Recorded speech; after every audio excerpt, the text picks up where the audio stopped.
Diz que a ex-mulher dele aí veio aí brava. Porque ele não pagou pensão? Diz que falou que ele quer... A prova do crime é essa. Diz que falou que ele quer...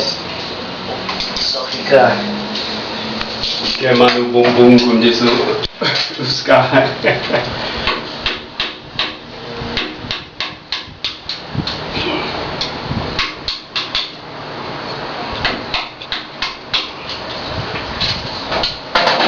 Aí o negócio é complicado.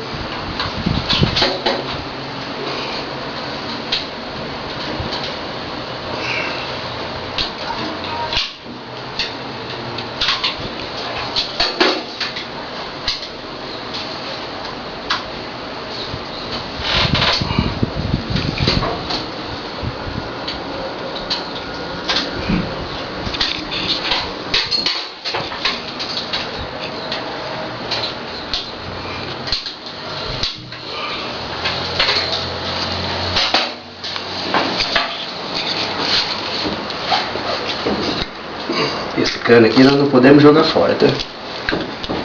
Cadê o buraco? Mostra aí o buraco.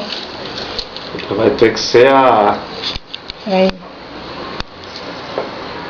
criminalidade.